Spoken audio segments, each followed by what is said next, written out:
Si usted quisiera comunicarse con un grupo de hormigas, ¿cómo lo hiciera? Piense conmigo en esto.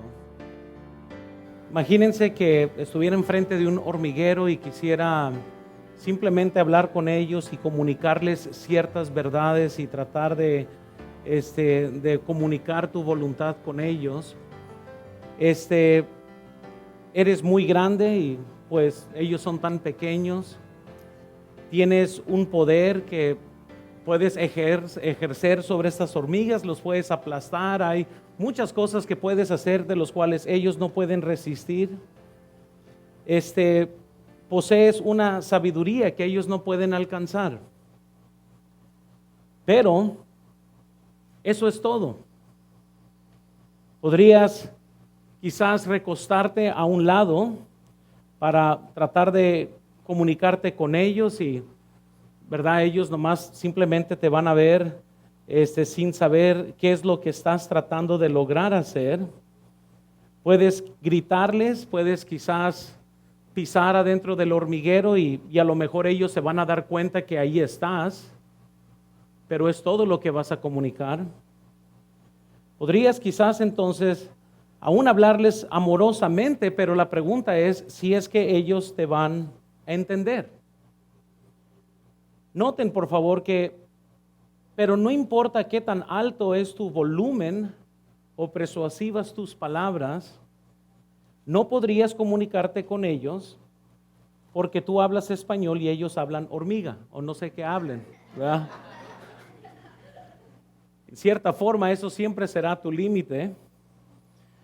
Entonces, ¿cómo se comunicaría con una hormiga? Es la pregunta importante. ¿Qué es lo que va a hacer para poder comunicarse con una hormiga? Entonces, quizás se pregunta o sabrás la respuesta. Noten por favor, la mejor forma de comunicarse con una hormiga, de hecho la única forma de comunicarse con una hormiga, es convertirse en una hormiga. Amén. Sería la única forma. Y buena suerte, para mí yo sería un hormigón, ¿verdad? Una de esas temerosas.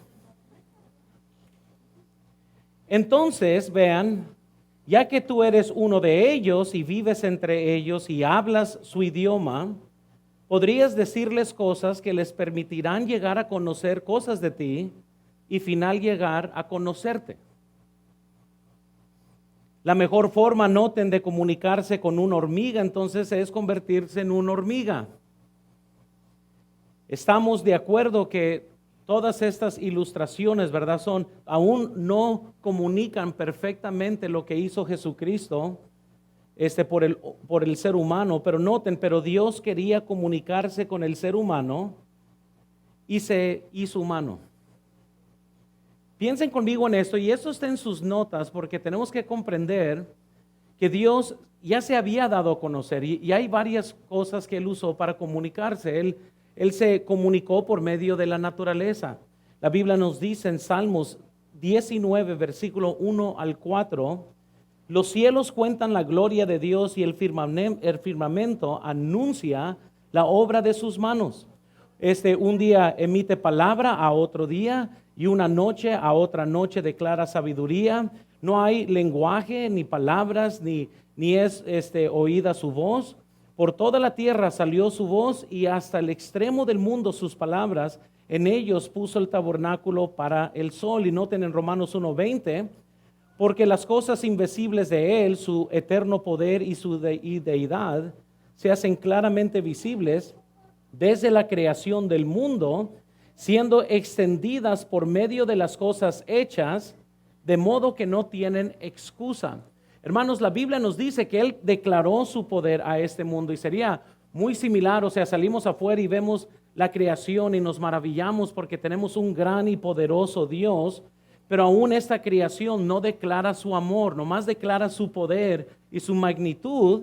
Entonces vean eso en la pantalla, por medio de la creación Dios nos hace saber que Él existe, ahí está, alguien formó este universo y podemos mirar alrededor de la creación y saber que Dios está ahí, pero hay más cosas que Él quiere comunicarnos. Dios, vean, quiere que lo conozcamos personalmente, que sepamos quién es Él, quiere que tengamos una relación con Él. Y en toda la historia bíblica, Él intentó hacer esto con el ser humano. Él quiere que no solo conozcamos su poder, Él quiere que lo conozcamos su poder y su gracia y todas las cosas que Él puede hacer en nuestras vidas. Y Él tenía que revelar su deseo, Él tenía que comunicar qué es lo que Él esperaba de nosotros. Y es por eso que el Verbo, Jesucristo, Dios, se hizo carne, porque quería comunicarse. Pero noten que desde el principio Dios sí se comunicó con el ser humano, y la Biblia nos dice ahí en Génesis 3:8 que Dios habitaba con ellos en el huerto, pero el pecado rompió esa relación. Entonces Dios se aleja. Entonces vean por favor, Dios llama entonces después a su pueblo Israel, por medio del cual Él trajera redención a toda la humanidad. Después de haberlos sacado de Egipto, Dios le dice lo siguiente a Moisés, y vean esto en sus notas: y harán un santuario para mí, y habitaré en medio de ellos. ¿Qué comprendemos de esto? Noten por favor, siempre que el pueblo de Dios quería experimentar su presencia, iba al tabernáculo, y ahí era donde podían ponerse en contacto con Él. Pero luego pasa el tiempo, y cuando Israel se convirtió en un reino, y después que Saúl, David, Salomón fueron elegidos reyes sucesivos de Israel, Salomón construye un templo, y ¿sabes lo que sucedió? Llegó la gloria de Dios también, y vean eso en la pantalla. Cuando Salomón dedicó el templo, la presencia shekinah, de Dios, volvió a bajar y se trasladó en el templo, y ahí ustedes pueden leer en Primera de Reyes, capítulo 8, versículo 1 al 11. Noten, siempre que el pueblo de Dios quería experimentar su presencia, iban al templo. Ahí es donde experimentaban a Dios, y ahí era donde se ponían en contacto con Dios. Noten por favor, pero Israel se rebeló contra Dios, y la nación fue derrotada, y el templo fue destruido. Y el profeta Ezequiel declaró que la gloria del Señor se había apartado de Israel. ¿Qué es lo que el pueblo entonces va a hacer para poder tener contacto con su Dios? Es en este contexto que debemos escuchar la declaración de Juan, porque él está hablando como judío y él está tratando de comunicarse sobre quién es Jesucristo y cómo es que entonces Él se hizo carne, y es en ese contexto que se debe de entender. En otras palabras, lo comprendes de esta forma. ¿Qué es lo que debemos de comprender cuando la Biblia nos dice, y el Verbo fue hecho carne? Y noten por favor, Dios tiene una vez más el tabernáculo entre nosotros. Una vez más nos ha dado un lugar donde podemos ponernos en contacto con Él. Y es por eso que el versículo 14 nos dice, y aquel Verbo fue hecho carne. Noten, y habitó entre nosotros. Y vimos su gloria, la gloria como del unigénito del Padre, lleno de gracia y de verdad. La gloria de Dios era lo que llegaba al templo, era lo que llegaba al tabernáculo. Y la Biblia nos dice que Dios se hizo carne y la gloria de Él estaba en Él. Y gente contempló esa gloria. Noten, siempre que queremos experimentar la presencia de Dios, podemos acudir a Cristo.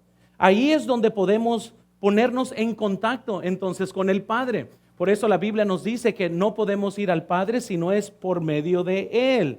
Ahora, Dios se reveló a la luz, ¿verdad?, de la naturaleza. Sus obras son claramente vistas, la Biblia nos dice, y la respuesta es claro que sí, es una forma que Él se reveló. Pero Dios se reveló en Jesús para que podamos conocerlo personalmente.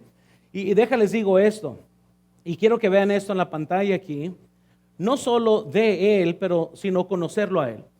Y si hay algo que debemos nosotros entender, es que hay una gran diferencia de conocer de Dios y conocer a Dios. Y hay muchos cristianos que tienen cierto conocimiento de Dios, hasta casi parecen teólogos y conocen muchas cosas exactas de Dios. Eso no quiere decir que conocen a Dios. Muchos teólogos se encontrarán en el infierno porque lo único que tienen es un conocimiento quizás en su cerebro, pero no tienen el efecto de ese conocimiento en su corazón. Y hermanos, les quiero nomás decir, Dios tiene el deseo que no solo conozcas cosas de Él, Él quiere ser conocido por medio de usted, que usted lo conozca a Él personalmente. Entonces, ¿cómo la Biblia nos expresa? ¿Qué podemos aprender de aquel que nos amó, que nos ayuda a vencer en nuestro presente? Luego vamos a estar viendo cosas que vamos a vencer por medio de Él, pero ¿por qué es tan importante comprender quién es Jesucristo? Pues si Él es Dios con nosotros y viendo aquí Juan 1, quiero que veamos las siguientes verdades acerca de Emmanuel, Dios con nosotros. Y noten número 1, por favor. Jesús es la palabra, o como usada aquí en el versículo 1, el verbo de Dios en acción. Y eso es bien importante al leer este versículo. Es más controversial nosotros leerlo en español que lo que los griegos en ese tiempo iban a entender al simplemente ver Juan 1, versículo 1. Pero el verbo, la palabra en sí, o sea, usa una palabra griega que significa literalmente palabra, pero es una palabra en acción, con continuidad. Y es por eso que en español se puso la palabra verbo, que es una palabra de acción. Muy bien, entonces, no es como los testigos de Jehová que van a decir que, ¿verdad? Aquí el verbo existió en el principio que Dios lo hizo, sino que Él es coexistente junto con Dios el Padre. Jesús ha estado ahí desde el principio de la creación y antes de la creación. En Juan 17:5, la Biblia nos dice lo siguiente: ahora pues, Padre, glorifícame a tu lado tuyo con aquella gloria que tuve contigo antes que el mundo, que el mundo fuese. Entonces, no es que Jesús apareció nomás de la nada. Jesús no es un ser creado. En Juan 8:58 Jesús le dijo: de cierto os digo, antes que Abraham fuese, yo soy. Y les quiero decir, hermanos, que Jesús, Él coexistió, Él es coeterno. Hay atributos de la divinidad que solamente pueden existir para Dios, sin embargo, existen para Jesucristo. Solamente puede existir un alfa, un principio y un fin. Y la Biblia nos dice que eso es cierto de Jehová cuando uno va a Ezequiel, y también nos dice que esto es cierto de Jesucristo en Apocalipsis. Él es el alfa y Él es la omega. No pueden ver dos principios, puede ver nomás un solo ser eterno. Entonces el verbo ha coexistido. Entonces si solamente Dios puede eternamente existir. Pero vean eso, por favor: cuando un hombre ve a Cristo, ve a una persona distinta, pero ve a una persona que es de la misma substancia y el carácter de Dios en todo su ser perfecto. En otras palabras, cuando la Biblia nos dice en el principio era el verbo y el verbo era con Dios, estamos viendo dos distintos, por decirlo así, personajes. Es por eso que nosotros creemos en la Trinidad, el Padre, el Hijo, Espíritu Santo. Son tres distintos coexistentes Dios que en esencia forman un Dios, pero son distintos en carácter. Y a mí me fascina siempre que los testigos de Jehová, cuando escuchan algo que así lo decimos, ellos dicen: pero eso es un monstruo, eso es irracional y esto no puede ser entendido. Y nosotros decimos: exacto, no puede ser entendido porque Dios en su esencia no puede ser entendido. Y cuando ellos traten de jugar ese juego, nomás dile: a ver, dime algo bien razonable, por favor descríbeme la eternidad. ¿De dónde inicia la eternidad? Van a decir: pues no, pues eternidad es eterno, y por lógica no es lógico, porque nuestra mente no comprende lo infinito de la eternidad, pero Dios es eterno. Entonces hay muchas cosas de Dios que no cuadran a nuestro razonamiento humano, pero mi trabajo no es que toda la Biblia cuadre conmigo, yo tengo que cuadrar con la Biblia. Y de tal forma de cómo Dios es descrito en la Biblia, tenemos que entonces creerlo. Cómo es que el verbo está con Dios, distinción, y es Dios, es mucho más allá de mi mente de cómo esto funciona, pero no importa si la Biblia lo dice y así lo tenemos que creer. Entonces Dios es un ser perfecto, coexistente con Dios. La Biblia nos dice en Hebreos 1:3, noten: el cual siendo, hablando de Jesucristo, el resplandor de su gloria y la imagen misma de su substancia, y quien sustenta todas las cosas con la palabra de su poder, habiendo efectuado la purificación de nuestros pecados por medio de sí mismo, dice, se sentó a la diestra de la majestad en las alturas. En Colosenses 1:15 la Biblia nos dice, Él es la imagen del Dios invisible, el primogénito de toda la creación. En 1 de Timoteo 3:16, noten, e indiscutiblemente grande es el misterio de la piedad. Dios fue manifestado ¿en qué?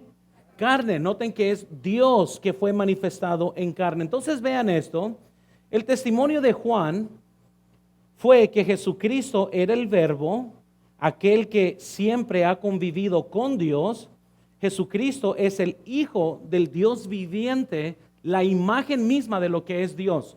Entonces, ¿qué podemos entonces aprender de eso? Porque otra vez, vean el versículo 1, en el principio era el verbo, la palabra en acción. Y esta palabra peculiarmente tiene varios significantes, pero quiero que veamos rápido cómo podemos nosotros comprenderlo. Y vean primero en sus notas, la palabra para los judíos era un poco distinto a cómo nosotros comprendemos la palabra. Muy bien, entonces, o verbo en este caso.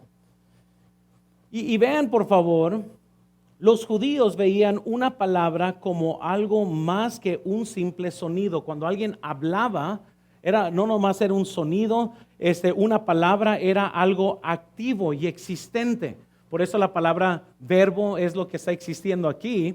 Entonces, en el principio, el verbo, la palabra en acción, noten por favor, era poder, poseía el poder de expresar algo, de hacer algo. La Biblia nos dice que se hizo toda la creación por medio de la palabra de Dios. Muy bien, Él habló y sucedió. Muy bien, entonces vemos que la palabra para los judíos es algo mucho más que nomás un sonido. Era literalmente una palabra que tenía el poder de traer algo en existencia. Noten segundo, por favor, la palabra para los griegos. La palabra para los griegos. Para ellos es un poco distinto cómo se entendía la palabra. Para los griegos una palabra era más filosófica. Muy bien, y por eso los griegos buscan ciencia, los judíos buscan señales, la Biblia nos dice. Entonces para los griegos la palabra era filosófica. Noten por favor, cuando miraban el mundo de la naturaleza, vieron que las cosas no eran caóticas, sino ordenadas. Entonces ellos comenzaban a ver esta realidad y todo tenía su lugar y se movía hacia las direcciones de una forma ordenada. Pero vean esto en la pantalla. Por lo tanto, los griegos decían que detrás del mundo había una mente, una razón, un poder que hacía y mantenía las cosas en su lugar apropiado. ¿Cuántos damos gracias a Dios por eso? De que no es un desastre el universo. Muy bien. Y yo sé, hermanos, que cada rato salen noticias que nos va a pegar un cometa y cosas así. Y lo peor tantito es que muchos se preocupan, literalmente dicen, nos va a pegar un cometa y nos vamos a morir todos. La Biblia no dice que sí es como va a ser nuestro fin, así que no se preocupen. Luego ya cuando salió un anuncio de estos de que de seguro nos iba a pegar un cometa y resulta que cuando me puse a leer, pues no nos iba a pegar, sino que iba a pasar lo más cercano posible que ha pasado un cometa de la Tierra. Y eran ciertos millones de millas de luz a distancia de la Tierra. Entonces dije yo, fíjate, ahora puedo dormir un poco mejor, ¿verdad? Entonces no nos va a pegar, pero es lo más cercano, ¿verdad? Que ha llegado un cometa a la Tierra.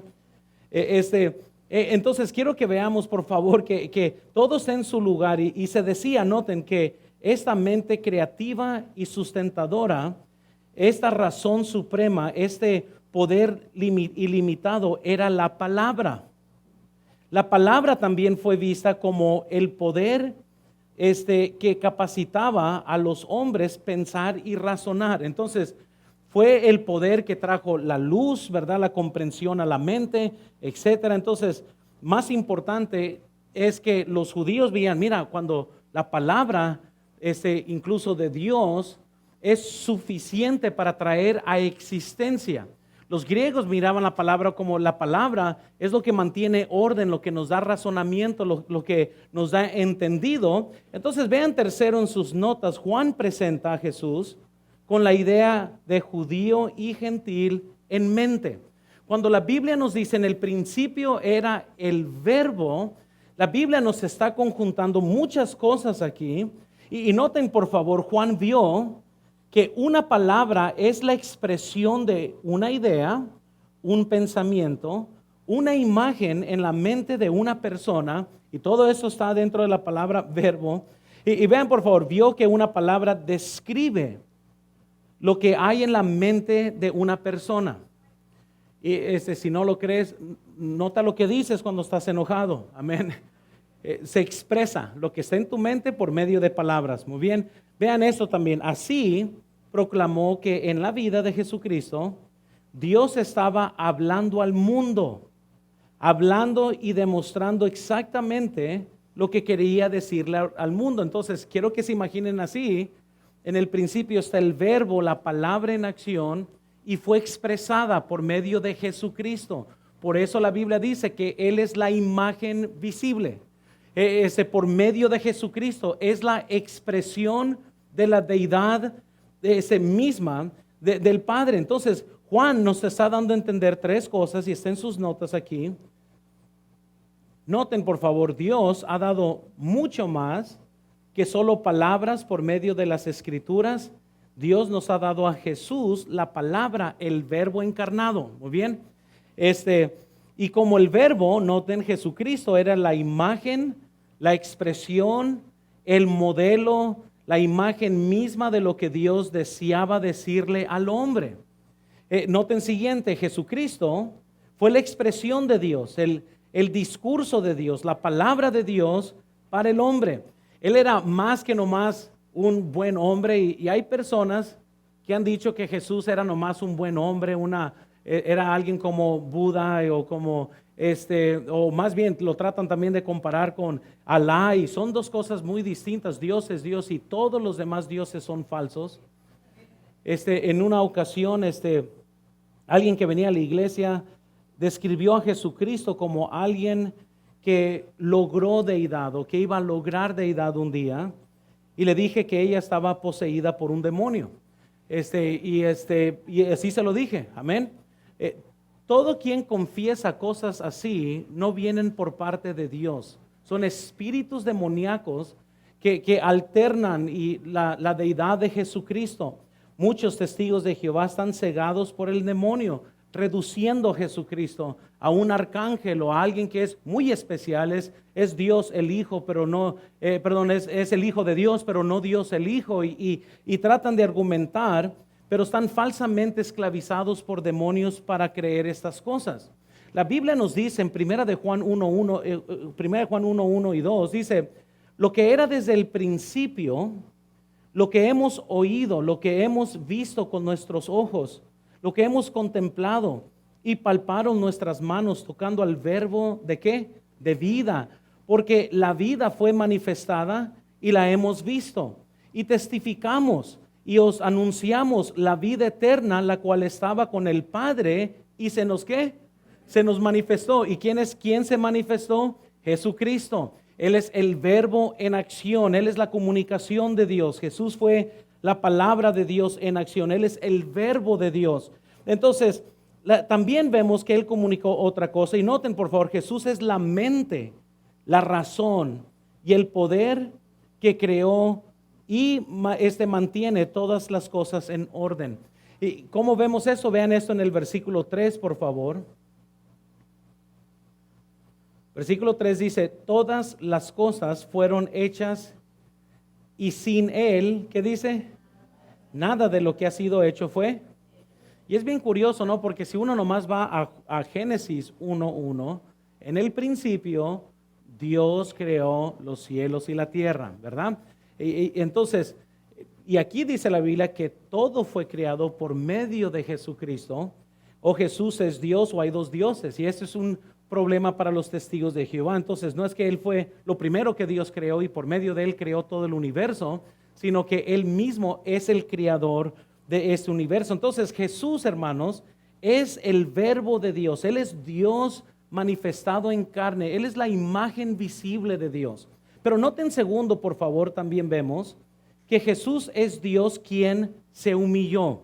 Y eso es muy importante el comprender entonces quién es Jesucristo, cómo es que Él opera. Y vean conmigo en el versículo 14, la Biblia nos dice, y aquel verbo fue hecho carne. La Biblia nos describe este mismo versículo allá en Filipenses 4, versículos 5 al 9, y dice, haya pues en vosotros este sentir que hubo también en Cristo Jesús, el cual siendo en forma de ¿quién?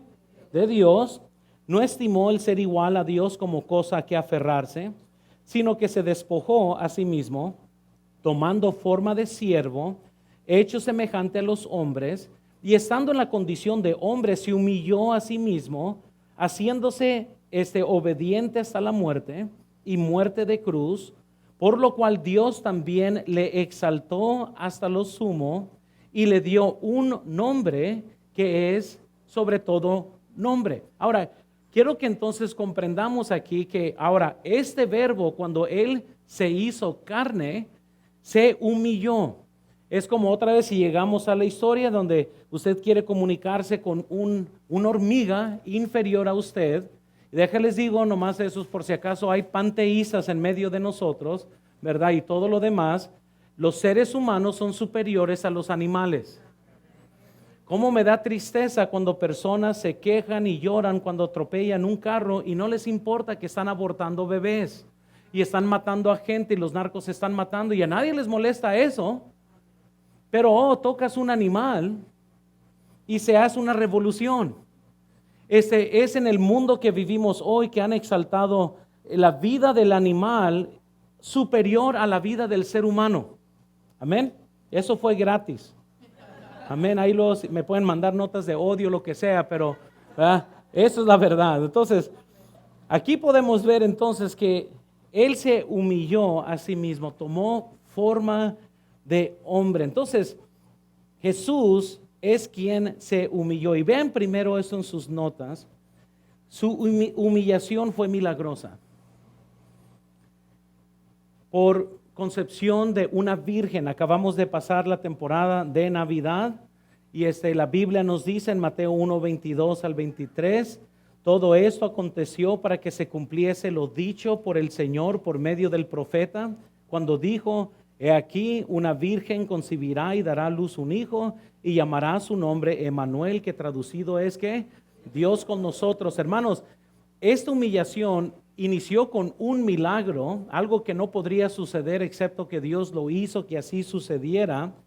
Jesús tenía que nacer de una virgen, no de una buena muchacha, una muchacha moral, tenía que ser virgen, no podría haber nacido por medio con un padre hombre o ser humano, porque aunque no lo crean, y aquí les va a dar, yo no entiendo esto, quien pecó primero es la mujer, amén.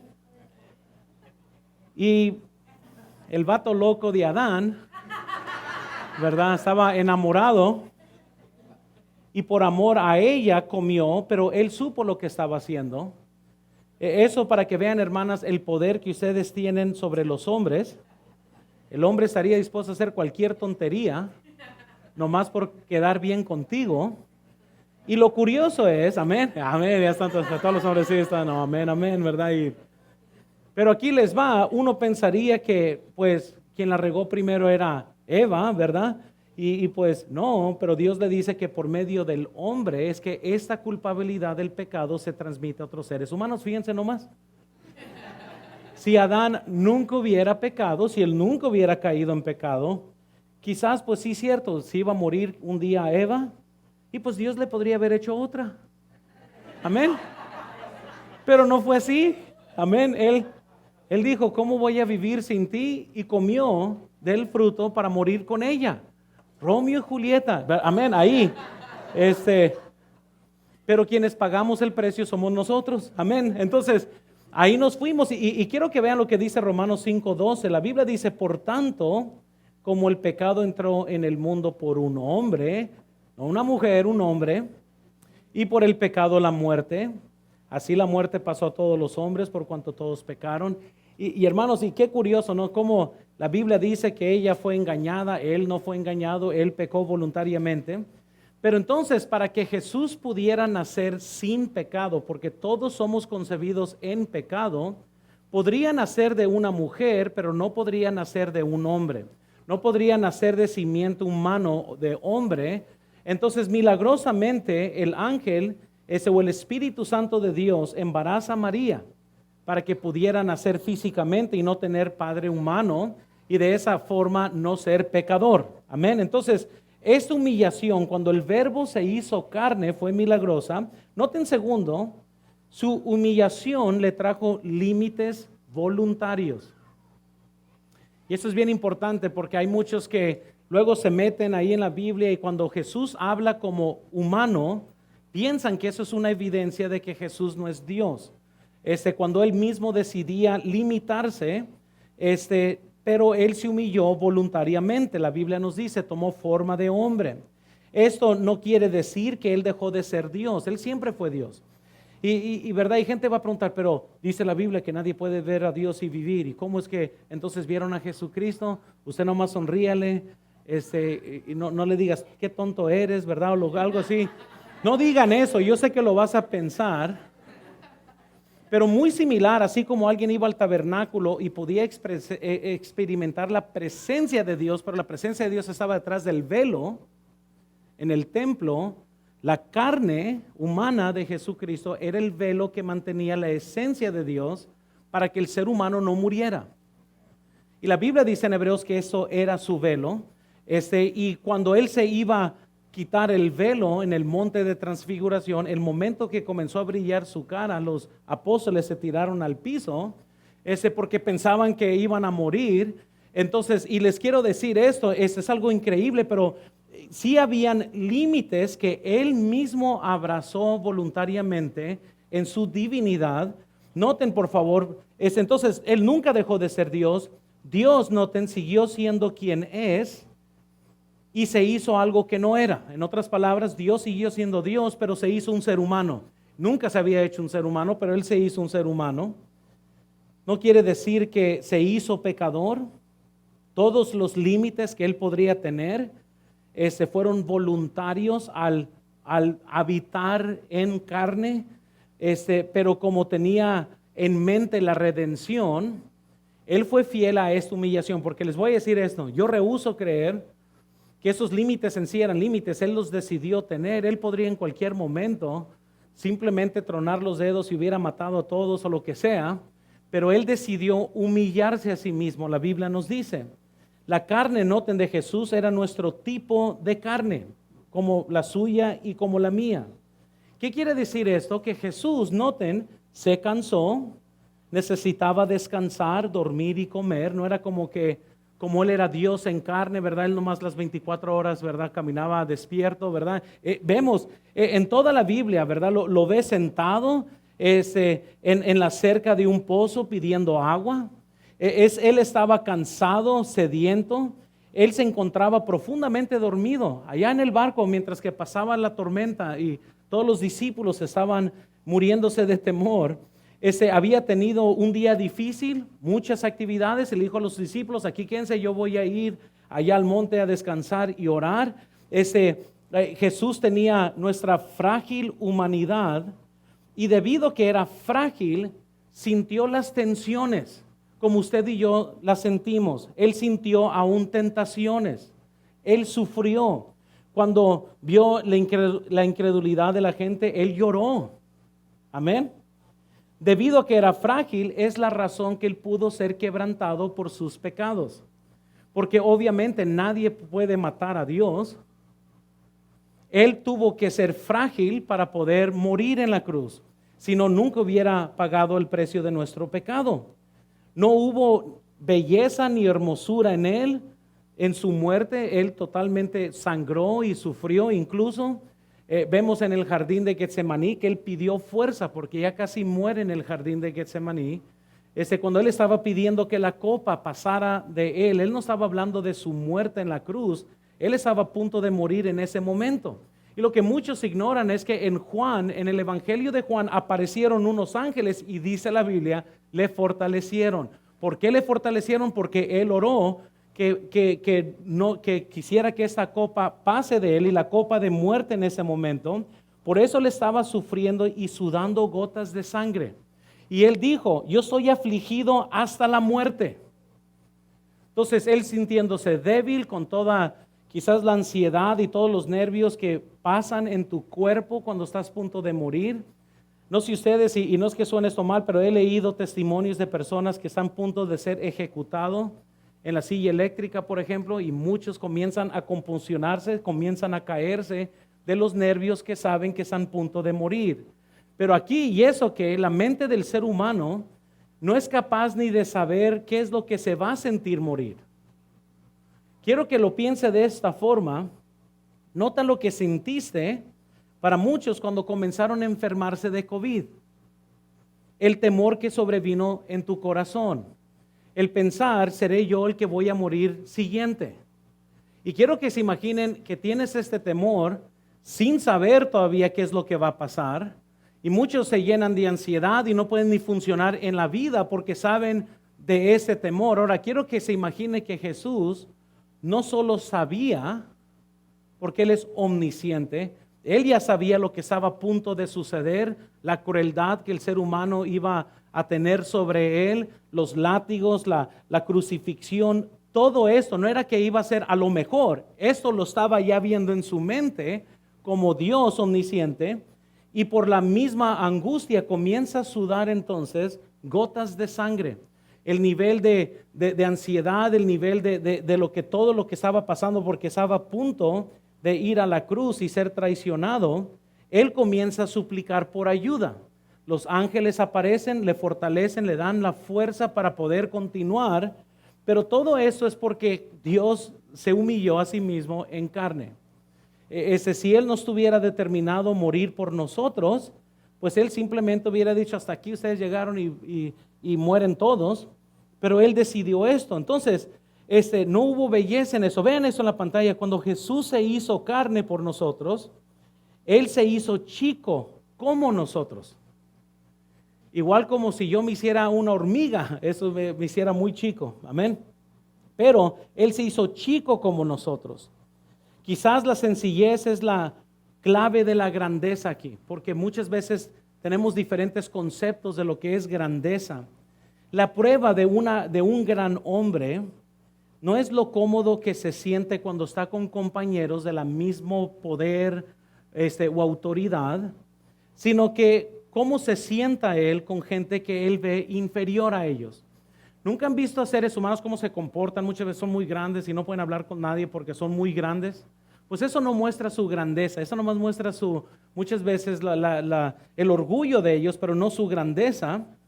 La prueba de un gran escritor, por ejemplo, no es cuán intrincado o involucrado es su estilo, sino cuán simple, vívido el concepto es. Es cuando te pueden comunicar una gran verdad sin que te sientas que tienes que ir como a 20 diccionarios para poder entender esa verdad. Amén. ¿Cuántos saben lo que estoy hablando? Me puse a leer un libro político, ya como unas 20 hojas, y dije, ¿sabes qué? No estoy entendiendo nada aquí lo que está diciendo este hombre. Tuve que regresar y subrayar palabras que eran tan sofisticadas a mi español que yo estaba con que, ¿qué es lo que está tratando de decir? Pues la grandeza de ese escritor no es tanto que gente se maravilla en su vocabulario, es que si le puede comunicar a alguien tan ignorante como yo, es que se viera su grandeza. La prueba de un artista, de su grandeza, no es cuán esquiva es la belleza de su obra, sino que cuán obvia es. Si pintas algo y la gente dice, ¿qué es? Quizás estás pintando mucho allá, más allá de la mente comprensible de lo que el hombre, o sea, si te preguntan qué es, hiciste mal trabajo en cualquier cosa que hiciste. Ah, son montañas. ¿Cómo que son montañas? Sí, ahí son montañas. Y la grandeza no es, ajá, mírenme, yo acabo de pintar algo que nadie entiende. Pues ¿para qué lo pintas si nadie lo va a entender? Amén. Vean, por favor, la prueba de Dios no es lo grande que es, sino lo pequeño que está dispuesto a hacerse para salvarnos. Esa es la grandeza de nuestro Dios. Que Él estuvo dispuesto a humillarse por usted y por mí, y aún así muchas veces pisoteamos su nombre. Y su grandeza es visto en esta acción que hizo por nosotros. Dios es más que un padre, más que un ingeniero cósmico. Él nos ama y está dispuesto a hacer todo lo que sea necesario para salvarnos y ganarnos con el amor que Él tiene para nosotros. Vean por favor, la prueba de su grandeza entonces no es su poder y majestad, sino su amor que le permite inclinarse ante nuestra profunda necesidad. Ahí se ve la grandeza de Dios. Nunca el Dios de nuestro universo es tan grande como cuando viene a nosotros en algo tan débil e indefenso como un bebé. Amén. O sea, ¿cómo es que Dios decide ponerse en forma de un bebé cuando nace de María? Y cuando lo quieren matar, tienen que estar huyendo. ¿Cómo es que Dios huye? Pues ahí se ve su grandeza. Muchas veces cristianos no están ni dispuestos a venir a la iglesia por flojera. No están dispuestos ni a servir, ni levantar basura. Vienen con caras de que aquí me sirven a mí todo mundo. Quieren tronar dedos y no son nadie. Les quiero decir esto, la grandeza de Dios se vio en su humillación. Y lo que Él estuvo dispuesto a hacer por usted y por mí, porque nos ama. Entonces Jesús es la palabra, el verbo de Dios en acción. Jesús es Dios quien se humilló. Noten tercero, por favor, Jesús es Dios quien se identifica con nosotros. Y la Biblia nos dice en el versículo 14, noten conmigo por favor, versículo 14 de Juan 1:14. Y aquel verbo fue hecho carne, y noten, y habitó entre nosotros. Él habitó entre nosotros, dice la Biblia. Al tomar nuestra forma humana, Dios se identifica entonces con nosotros.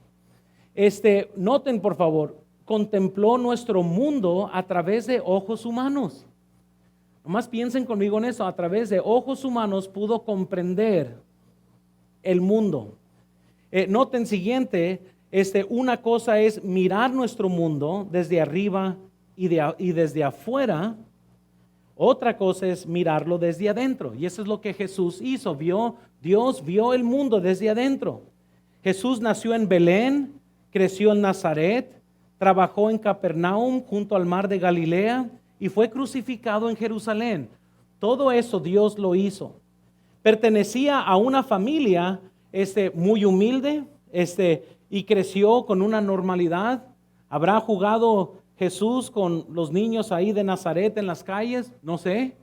Me imagino que sí, porque la Biblia dice que él creció como cualquier otro niño. Entonces, ¿qué tanto de su humanidad afectó su niñez? Yo no sé. Y una de las razones que quizás la Biblia no nos menciona cómo fue su vida de niño, es que si de por sí conociendo a Jesús como un adulto, gente concluye que no es Dios, ahora me imagino que si nos describiera a Jesús tirando la pelota con alguien más, de seguro iba a haber más gente que iba a pensar, un Dios no puede tirar una pelota.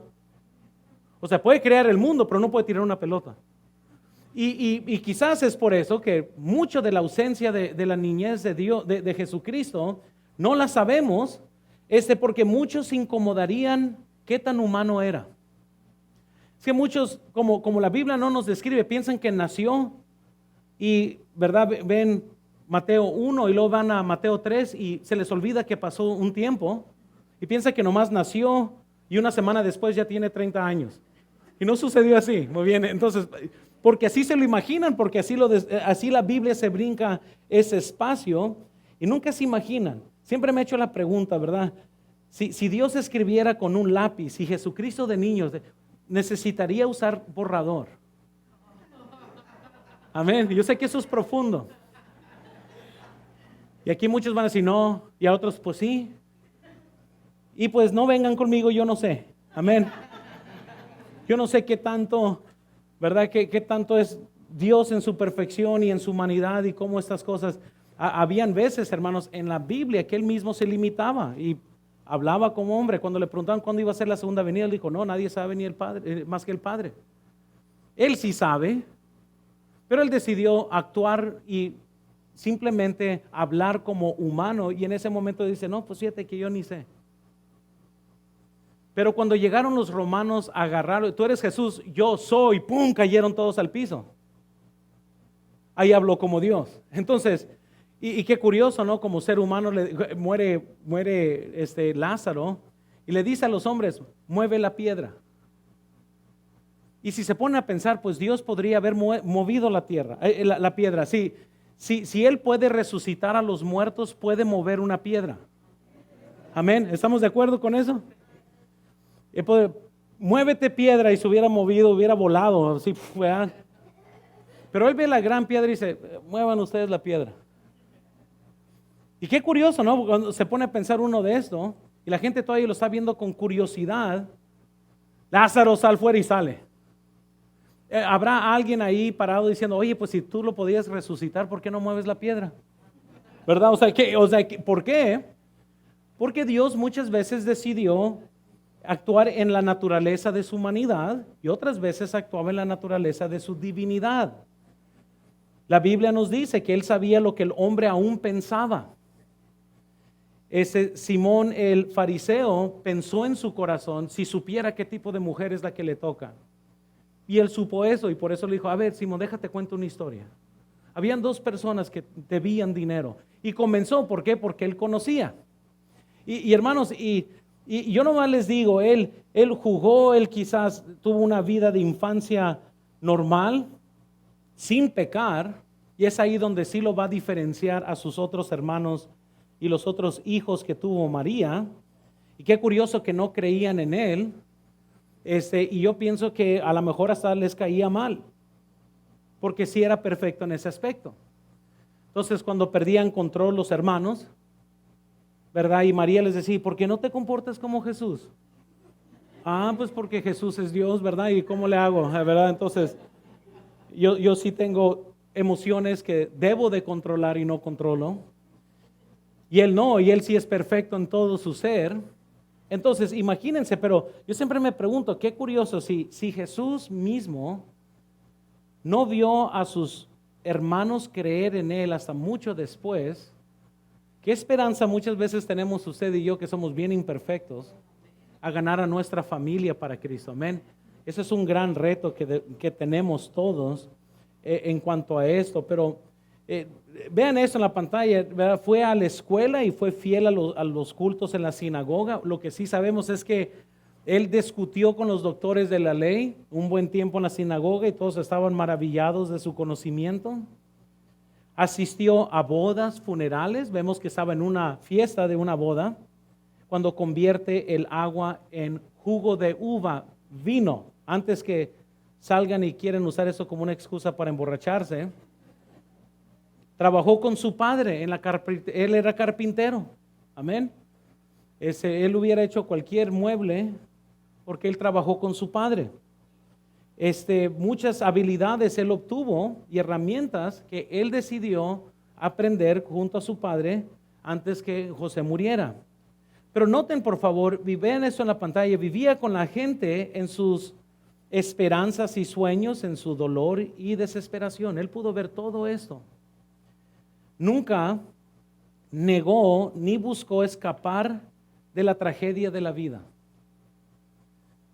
O sea, nunca vemos a Jesús deseando muerte. Ay, no, ¿verdad? Alguien me vio mal. De seguro ya me voy a ir al cielo, ya me enfadé de estar aquí. Nada de eso no vemos. Nadie, hermanos, noten, ha estado más en contacto con la vida en común que vivimos. Nadie ha estado más cerca de la situación humana, tanto en sus alturas como en sus profundidades, que Jesús. Y para recordar un poco acerca de cómo Él se identifica, porque hace poco acabo de hablar esto en uno de los mensajes de las esferas, al venir Jesús, noten, a este mundo, Dios fue envuelto en piel. Y eso es muy importante para comprender cómo Dios se identifica con nosotros. Jesús puede identificarse con el ser humano de una forma muy personal, más personal que lo que usted piensa. Al hacerse humano cambia la forma que Dios se relaciona con el ser humano. Él siente lo que sentimos, Él ve lo que nosotros ve, Él conoce nuestras presiones y nosotros podemos relacionarnos con Él. El hecho, noten que Jesús nació de una da un mensaje muy claro para los que están en una dificultad. Y noten cuál es este mensaje. Dios comprende muy bien su lucha, dolor, dificultad y decepción. Él conoce todas estas cosas. Y hermanos, ya hemos visto que si te sientes que nadie te apoya, pues Él también así lo sintió. Si tienes problemas económicos, pues Él nació a una familia muy pobre. Amén. No nació en un palacio, él nació en un pesebre. Jesús entiende lo que es el ser traicionado por amistades, pues fue traicionado por Judas. Él conoce todas estas cosas. ¿De qué se siente ser abandonado? Cuando llegaron los romanos, todos lo dejaron solo. Amén. Si yo fuera Jesús, hey, homies, ¿qué pasó? No que muy fuertes y ahora me están dejando aquí, éntrenle ahora sí, ¿verdad?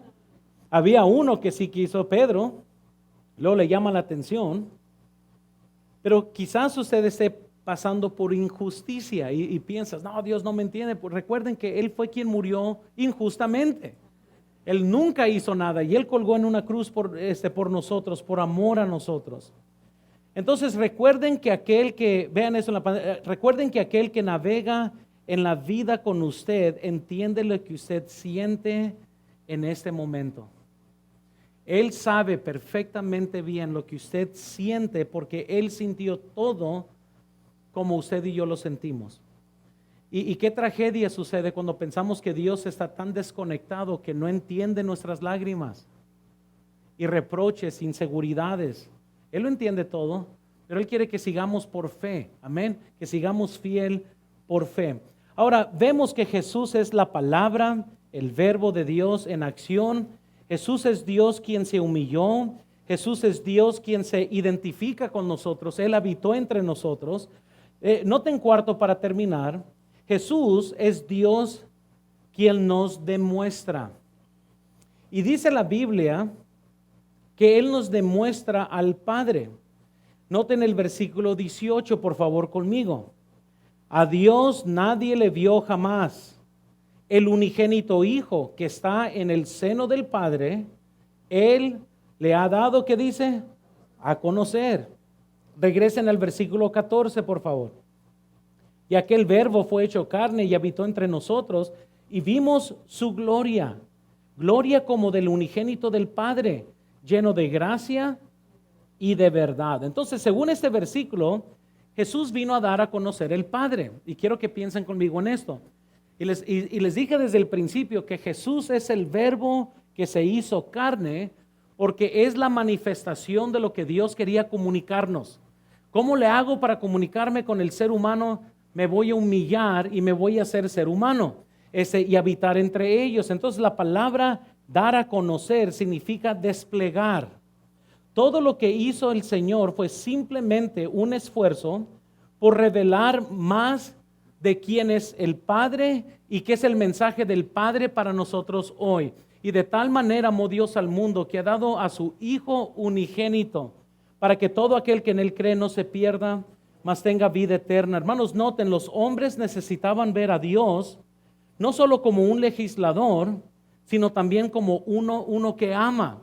Y todo lo que uno pensara, ¿verdad? Del Padre en el Viejo Testamento, podría pensar, no hombre, pues lo único que Dios tiene es ley. Y Dios dijo, no, también tengo amor.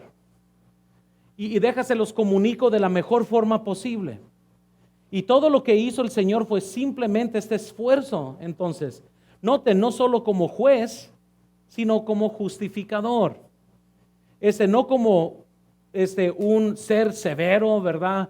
Que está enojado con el hombre, sino como el Salvador del mundo. Y Jesús hizo, hermanos, precisamente eso con su vida. Vayan conmigo a Juan capítulo 14, por favor. No está eso en sus notas ni en la pantalla.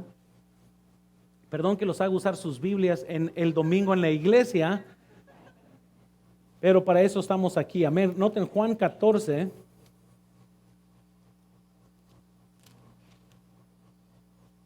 Noten cómo da a conocer al Padre.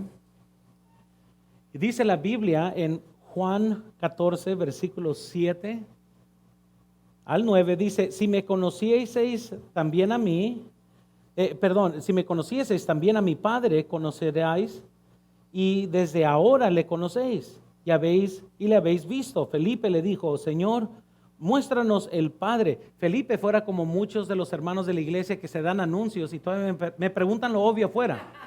Amén. Pues estamos hablando, hay muchos Felipes. ¿A qué horas es la actividad? ¿Verdad? Y está en las pantallas, está escrito, lo tatuamos a la salida y de todas maneras, ¿verdad?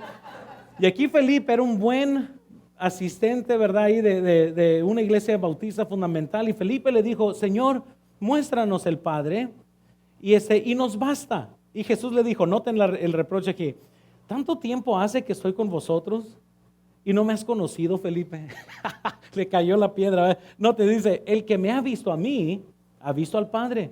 ¿Cómo pues dices tú, muéstrame el Padre? Noten cómo Jesús está comunicando, ¿verdad? Oye, me extraña tu pregunta, ¿verdad? Si alguien me pregunta, ¿vamos a tener servicio hoy en la tarde? Puedo decir, ¿tanto tiempo he estado yo aquí con vosotros? ¿Tantos videos no has visto? Y aún me preguntas, ¿a qué horas es el tiempo de hoy?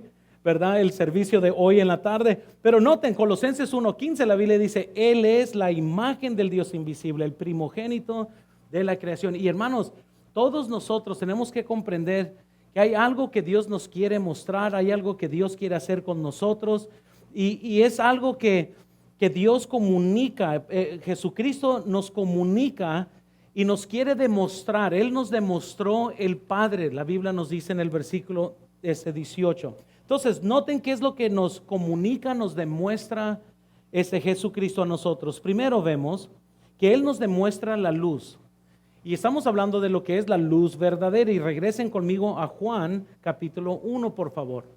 Él nos demuestra la luz. Y vean el versículo 4 de Juan 1. ¿Estamos ahí todos?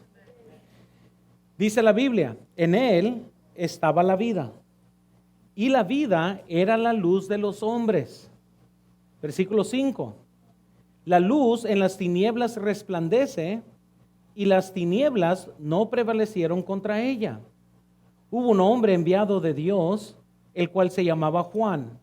Este vino por testimonio, para que diese testimonio, noten de qué, de la luz, a fin de que todos creyesen por él. No era la luz, sino para que diese testimonio de la luz. Versículo 9. Aquella luz verdadera que alumbra a todo hombre, ¿venía ¿dónde? Entonces Jesucristo nos revela la luz verdadera. Vino a un mundo lleno de tinieblas para poder revelar la luz, hermanos. Noten por favor, Jesús vino a iluminar el camino de los hombres hacia Dios. El hombre quizás esté ciego, no entienda, no vea, y Jesús da luz a eso. Él resplandeció por medio de las tinieblas. Esta luz, hermanos, logrará varias cosas. Noten, aquí en la pantalla, o hará que los hombres se arrepientan de sus pecados y corran hacia los brazos abiertos del Señor, o hará que rechacen la luz y continúen en el curso de la oscuridad. Cuando Él vino a este mundo, Él, hermanos, así brilla, y gente tiene que hacer ¿qué van a hacer acerca de esta luz?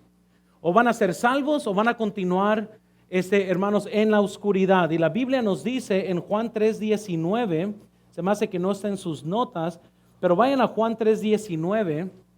Juan 3:19. ¿Estamos todos ahí? Y esta es la condenación, que la luz vino al mundo y los hombres amaron más que las tinieblas que la luz, porque sus obras eran malas. Y déjales digo aquí, hermanos, yo no sé, puedes pretender ser un buen cristiano, puedes ser cristiano, puedes venir a esta iglesia, y mi pregunta es, ¿qué estás haciendo con la luz de Jesucristo? ¿Saben por qué muchas veces personas no quieren venir a la iglesia? Es porque odian la luz. La luz trae y revela toda nuestra mugre. Pero gente prefiere vivir enmugrados, ciegos. No quiero que nadie me muestre mi mugre. Amén. Y llegan a la iglesia y hablamos de mucha mugre. Y a gente no le gusta. Porque no quieren que hablen de las obras sucias del ser humano. Y la Biblia nos dice, y esa es la condenación, que vino la luz, pero la gente aborreció esta luz, porque amaban las tinieblas más que la luz. Hermanos, les digo que lo primero que vemos que Dios, por Jesucristo, nos quiso demostrar era la luz verdadera, que es puro, que es santo, que es la forma que Dios quiere que nosotros y cómo quiere que nosotros vivamos. Pero segundo, también vemos, nos demuestra también al Padre, que es lo que dice el versículo 18. Y ya vimos que Él es la imagen visible de Dios. Él nos revela al Padre. Noten tercero, por favor. También nos demuestra la vida.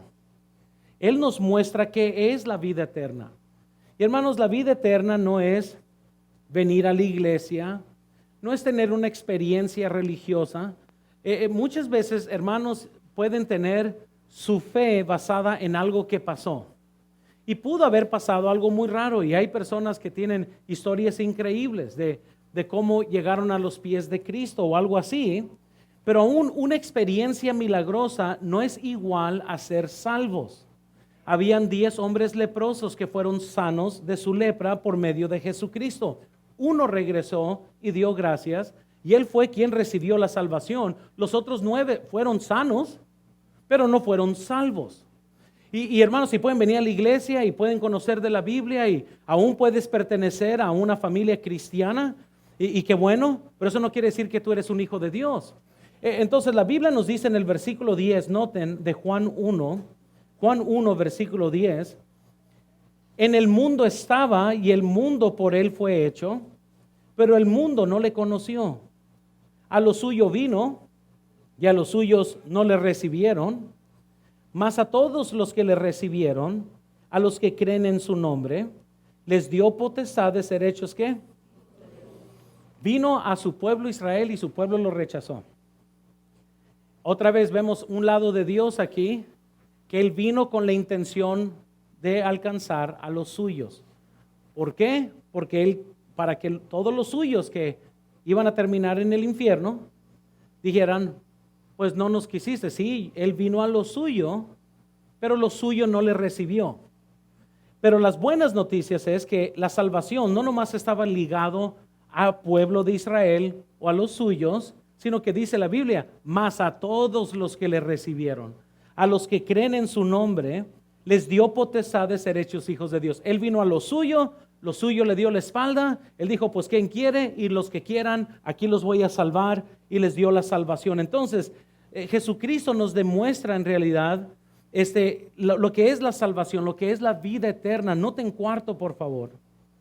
Jesucristo también nos demuestra su carácter. Su carácter. Versículo 14. Y aquel verbo fue hecho carne y habitó entre nosotros y vimos su gloria, gloria como del unigénito del Padre. Y dice, lleno de ¿qué? De gracia y de verdad. Hay un problema grande y deja nomás aquí, les ayudo con eso. Hay muchos que si exageran la gracia de Dios, Dios entonces es aquel Padre permiscuo, que Él deja todo. Y si nomás exaltan la verdad de Dios, entonces lo único que tenemos es un juez que nomás castiga a medio mundo. La Biblia nos dice que Jesús está lleno de gracia y de verdad. Son dos cosas que tienen que cohabitar en Dios para poder comprender cuál es el carácter de Dios. Y cuando gente veía la gloria del unigénito de Dios, como nos dice el versículo 14, observaban que Jesús tenía dos cualidades muy importantes, que estaba lleno de gracia y estaba lleno de verdad. Entonces vean primero en sus notas, lleno de gracia. ¿Qué podemos aprender del hecho que Dios está lleno de gracia? Gracia tiene dos significados, hermanos, y nunca se les olvide esto en este contexto.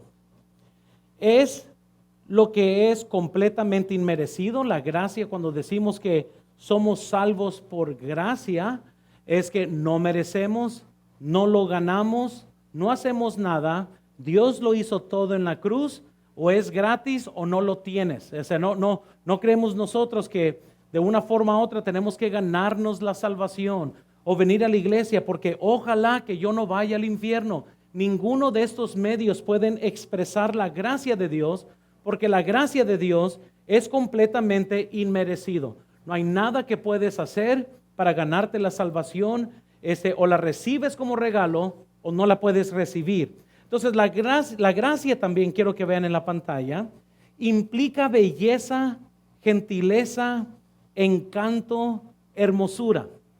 Y yo sé que muchos están, ¿cómo? Ahorita les voy a explicar. Porque el lado de la gracia, cuando una persona dice, vas a pasar por dificultad, necesitas la gracia de Dios. Pues, ¿qué significa eso? Cuando vemos la gracia en acción en la vida de un cristiano, es un poco distinto que la gracia de Dios en alguien que está siendo salvo. Aquí está Dios, un Dios todo perfecto, que Él podría haber dicho, ¿sabes qué? Voy a condenar a todos los seres humanos porque todos pecaron y nadie va a ir a salvo. Él podría hacer eso y Él es justo y Él podría, y ni usted ni yo pudiéramos quejarnos por más campeón y bueno que te sientes. Ninguno de nosotros merecemos la salvación y Él podría justamente decir, todos son culpables y todos merecen castigo y todos se van al infierno. Pero Él por su gracia, porque no lo tenía que hacer, dijo, les voy a dar chance a los seres humanos. Y no solo eso, voy a demostrar mi amor, voy a morir por ellos. Para aquellos que creen en lo que yo hago, los voy a salvar. Y para los que no, si Él no escatimó a su Hijo, van a ver todos los incrédulos que rechazaron la gracia de Dios, cómo les va a ir después a ellos en el lago de fuego. Pero les voy a decir esto, pero Él decide y les está diciendo a todos, yo por la gracia, porque no lo mereces, voy a salvar a todos quienes creen. Amén. Pero sigue con esto, nomás para poder comprender, había una rara belleza y gracia, por decirlo así, en Jesucristo. El mejor, quizás artista nunca pudiera dibujar a Jesús en lo que gente veía en Él, porque Él estaba lleno de gracia. Él está lleno de gracia y es más, y usted y yo, como creyentes, podemos tener gracia en nuestras vidas. Vean el versículo 16 de Juan 1, por favor, nomás para que vean a qué me estoy refiriendo. ¿Estamos todos ahí? Versículo 16. Porque de su plenitud tomamos, ¿quiénes? Todos. Y gracia sobre gracia. Amén. Entonces, esta misma gracia que Jesucristo tenía, usted y yo también podemos tenerla, podemos tomarla todos. Vean eso en la pantalla. Quizás hoy tienes que ir a Jesús para que le dé gracia para su circunstancia. ¿Y a qué me estoy refiriendo? Noten, por favor. Quizás eres cristiano, pero no con gentileza, encanto o belleza. Eres más horrible que un chango. Amén. Algo está pasando en tu vida. Y yo he conocido gente que es cristiana, pero no, hombre, nadie se les acerca porque tienen cara de pocos amigos. Amén. Nadie se les acerca. Y algo que había en Jesús es que Él estaba lleno de gracia. No era como que cargaba un cuchillo en la mano listo para a ver quién se le metía. Estaba lleno de gracia, hermanos. Había algo bello en cuanto a Él. Y noten, por favor, en lugar de que gente quiera lo que tienes, muchas veces se alejan porque no tienes gracia en tu vida. Y lo único que sale es agresión y corajes y enojos y el pasado y la vida ha sido cruel y siempre tienes una cara larga y dura y no tienes buenas amistades y siempre estás en pleitos. ¿Cómo gente va a ver la gracia de Dios en tu vida? Porque en lugar de verte bello, te ves que estás en la carne. Amén. Amén. Amén, pastor. Buen dicho. Sí, hermano, gracias. El Señor le bendiga. Amén. Por su gracia, hermanos, nos salva. Dejo esto en claro. Efesios 2:8. Porque por gracia sois salvos por medio de la fe. Nada podemos hacer para meritar esta gracia. Pero por medio de su gracia, notan, es que Él nos sustenta. Y es aquí donde esta gracia cambia de significado para nosotros. Ahorita yo no necesito la gracia para ser salvo. Yo ya soy salvo. Nada en este mundo va a cambiar esto. Nada me puedo portar mal y Dios trata conmigo como hijo porque no soy bastardo, dice la Biblia. Él me disciplina porque me ama. Nada, yo ahorita no necesito la gracia de Dios para ser salvo. Yo necesito la gracia de Dios para que me sustente. Y la Biblia nos dice en 2 de Corintios 12:9, noten, y le dijo a Pablo, y me ha dicho, bástate mi gracia, porque mi poder se perfecciona en debilidad. Por tanto, de gana me gloriaré más bien en mis debilidades, para que repose sobre mí el poder de Cristo. Entonces, gracia, hermanos, es lo que nos sustenta. Y a ver, bueno, ni para qué levantar la mano, vamos a estar todos miserables. ¿Verdad? ¿Cuántos están pasando por problemas? Todos, ¿verdad? Y en lugar de tener ánimo, todos tenemos algo de qué quejarnos. Cuando estamos hablando que necesitamos la gracia de Dios para sustentarnos, recuerde eso, gracia no es alivio. Cuando decimos que necesitas la gracia, no es como que Dios va a llegar y te va a quitar el dolor. Hay hermanos que piensan literalmente que si tienen la gracia de Dios, fíjate nomás, ya no tengo susto. Fíjate nomás que me puse a orar y el hecho que no tengo dinero para la renta, fíjate que ya no me siento mal. Y están fumando marihuana, amén, así no funciona. Amén. Como quisiéramos que así fuera, pero no es así. Y perdón la expresión, pero ojalá que la hayan entendido. La gracia de Dios no viene mágicamente y te quita la angustia y te quita el dolor y de repente ya el problema se te fue. Él no va a venir y de repente te va a decir, fíjate, yo sé que murió, ¿verdad? Tu esposo y fíjate, ya no te importa, ¿verdad? No, fíjate, no me importa, es la gracia de Dios. Así no funciona. Porque es lo que gente está esperando.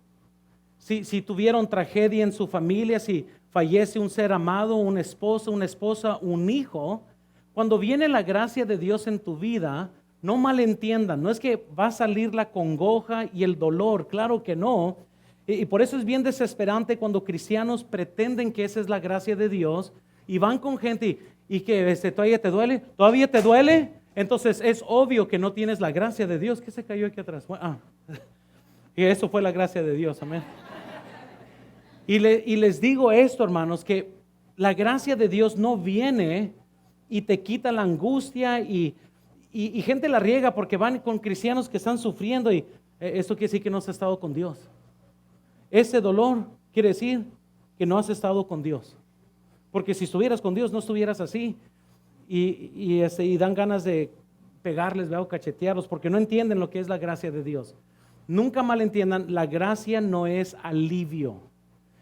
La gracia de Dios no es, hermanos, el tempra de Dios. Que cuando gente está enferma, fíjate, te voy a dar tempra nomás para el momento, para que se te quite la infección, ahí está, pero te vas a sentir bien en este momento. No es así. La gracia de Dios no quiere decir entonces que ya tienes alivio de todos tus problemas. La gracia de Dios, noten por favor, la gracia de Dios es la fuerza interna para manejar los dolores de la vida con belleza. Amén. Que esa es la gran diferencia. La Biblia nos dice que nosotros lloramos, pero no como aquellos que no tienen esperanza. Pero lloramos y estamos angustiados y tenemos temor y muchas veces nos encontramos perdidos, pero nosotros no somos como aquellos que no tienen esperanza. La Biblia jamás nos dice, mira, se les va a quitar. No, la forma que nosotros debemos de estar dolidos es diferente como aquellos que no tienen Dios. Pero el dolor está ahí. Amén.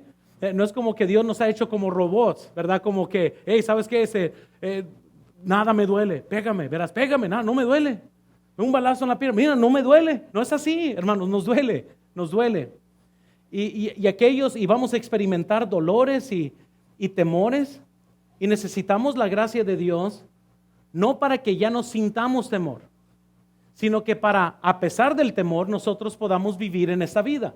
Amén. Hay muchos temores, muchas cosas que suceden en la vida y la gracia de Dios nos ayuda para sobrepasar las cargas de la vida con un poco más de belleza, con un poco más de gentileza, con un poco más de tranquilidad en donde la gente dice, esto es imposible, ¿cómo es que te ves tranquilo en medio de tanto dolor? Y alguien puede decir, no, el dolor está ahí, pero eso es la gracia de Dios. Las lágrimas están ahí, la angustia está ahí, todavía no puedo dormir y todavía se me hace difícil y aún tengo miedo y aún yo no sé, pero es la gracia de Dios que me ayuda a poder cargar ese dolor, porque ahí está y ahí sigue. Allá en Salmos 73, 26, la Biblia nos dice: mi carne y mi corazón desfallecen, mas la roca de mi corazón y mi porción es Dios para siempre. Noten que el corazón aún desfallece. Eso nunca cambia. Oh, pero tenemos la roca de nuestra salvación que nos ayuda. Amén. Entonces la Biblia dice que Él está lleno de gracia. También dice la Biblia, noten segundo en sus notas, que está lleno de verdad. La palabra verdad es una palabra muy usada por Juan en el Evangelio de Juan. Y noten, les voy a llevar a varios pasajes aquí. Vean, vayan allá Juan 14. Juan 14. Recuerden que Jesucristo es la manifestación de la gracia y de la verdad, y gente observaba esto en su vida. Juan 14, ¿estamos todos ahí? Ese es un buen versículo de subrayar en la Biblia. Para todos los místicos allá pueden subrayar la Biblia, nada les pasa. Amén, nada les pasa. Una vez cometí un error, estaba yo estaba en una conferencia y alguien me pidió una referencia, no me acuerdo de qué, y agarré la Biblia de ellos y se los abría la referencia y agarré mi pluma y lo taché. Me dice: ¿escribiste en la Biblia? Le dije: sí. Pues le puse una estrellita que no se te olvide, pero es la palabra de Dios. Y yo lo estaba viendo como, ¿qué? O sea, ¿qué? Nomás para decir, eso son hojas con letras nomás, amén. O sea, no tiene poder excepto que esté en tu vida. Nada que eso espanta demonios. Puedes tener la Biblia más grande del mundo y ser el hombre más carnal que existe en esta tierra. El poder de la palabra de Dios es cuando está en nuestros corazones y nos ayuda. Pero bueno, con eso dicho, ese es un buen versículo que pueden ustedes anotar, y es el Juan 14, versículo 6. Y Jesús dijo: yo soy el camino, ¿y qué es también? La verdad y la vida. Nadie viene al Padre si no es por mí. Vayan allá a Juan capítulo 8, por favor. Entonces Jesús Él es el camino y la verdad y la vida. Noten por favor Juan capítulo 8, versículo 32. ¿Estamos todos ahí? Dice la verdad, dice lo siguiente, 8:32, y conoceréis la verdad. ¿Y la verdad qué dice? Qué increíble que Jesús es la verdad, y conociendo esta verdad, Él nos hace libres. Hermanos, Jesús, vean, es la verdad liberadora. Él es quien nos libera, incluso puede romper los lazos que sujetan a las personas, romper las cadenas que las esclavizan y quitar los barrotes que los aprisionan. Jesús es todo esto, y vean eso en la pantalla. Encontró cautivos y los dejó libres en toda la Biblia. Vemos que Él los libró, les dio libertad completa. Vean por favor, Él encontró personas al servicio poderoso según los destruida y los dejó sirviendo a Dios. Vio gente endemoniada y los libró y los dejó sirviendo a Dios. No había, noten, lugar para la codicia, el egoísmo o la posesividad. En la vida de Jesús, Él estaba lleno de gracia. No había esas cosas que lo sujetaban. Él estaba lleno de gracia. Pero noten también, no había lugar para tergiversaciones o maldades, ¿verdad? O falsedades o propaganda, porque Él estaba lleno de verdad. Hoy, noten, quizás necesites vencer por medio de la gracia que Jesús te ofrece. A lo mejor estás pasando algo difícil, sin duda, pero necesitas verte un poco más bello en tu espíritu. Quizás tienes meses sin sonreír genuinamente y necesites hoy la gracia de Dios para cargar tu cruz con una sonrisa, porque va a ser difícil. Pero quizás hoy necesites vencer una esclavitud por medio de la verdad que Él ofrece. Hay jovencitas que tienen que vencer muchas de las mentiras del mundo. El verdadero amor para todas las jóvenes mujeres que me estén escuchando, no lo vas a encontrar por medio de un cuerpo. Amén. Muchas veces damas son tentadas a ser exóticas o vestirse inmoralmente porque piensan que esa es la atención amorosa del hombre que reciben. Y esa es una mentira que esclaviza a muchas mujeres.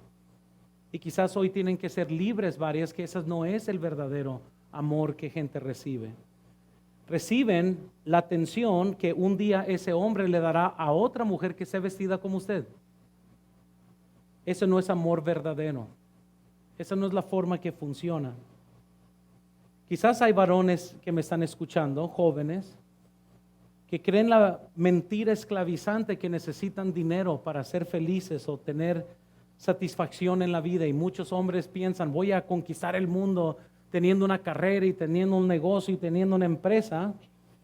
Luego se dan cuenta que quien quiere ser empresario, quien quiere hacerse rico, es traspasado por muchos dolores.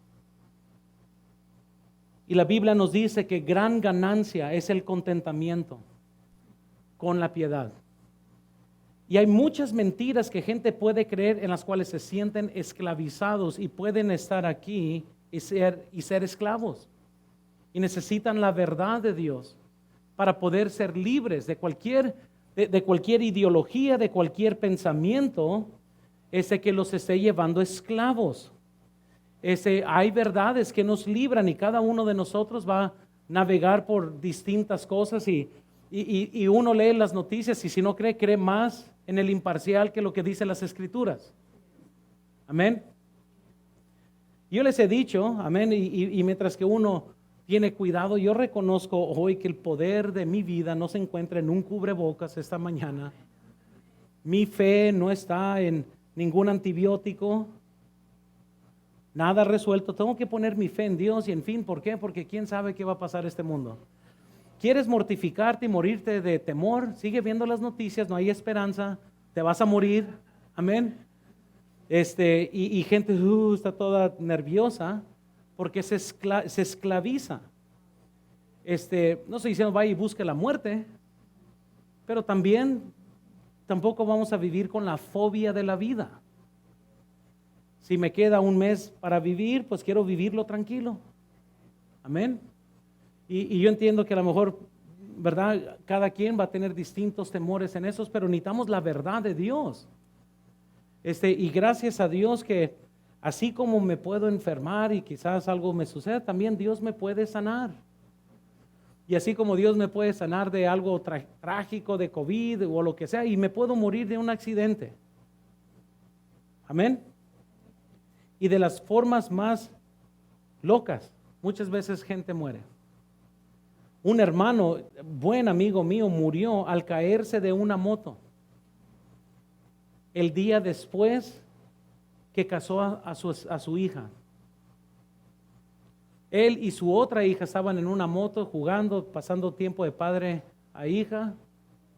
Y no fue una caída ni muy fuerte, solamente cayó precisamente en el lugar donde no debería haber caído. Se le inflamó el cerebro y murió. Y podría gente decir, bueno, pues no debería haber usado una moto, pero sí, pero tarde o temprano todos queremos vivir y ser libres y hacemos cosas y nadie puede regresar el tiempo y uno lee historias increíbles de cómo suceden las cosas y lo único que yo puedo saber es esto, voy a tener cuidado, pero mi fe está en Dios. Yo estoy vivo hoy y solamente sigo vivo hoy porque así Dios lo quiere. Porque hace mucho hubiera muerto si Dios no quiere. Y hay tantas cosas. Y a lo mejor hay alguien que me está escuchando que necesita la gracia de Dios hoy para sufrir, pero no verte tan agresivo o enojado. La gracia de Dios te embellece. Quizás necesites la verdad de Dios hoy para ser libres. Porque yo no sé qué te esclavice hoy, pero Él es la verdad y la vida. Y cuando conoces la verdad te libra, te libera. y aquellas cosas que te esclavizan ya no te esclavizan porque conoces la verdad y la verdad nos hace libres. ¿Por qué eso es importante? ¿Por qué todo eso es importante, hermanos? Porque la Biblia dice que somos más que vencedores por medio de aquel que nos amó. Y les voy a decir, quizás hoy tienes que conocerlo más a Él para que puedas vencer. Vamos a orar, hermanos. Señor, yo te pido, por favor, bendice este tiempo de invitación. Y Señor, tú conoces nuestras vidas.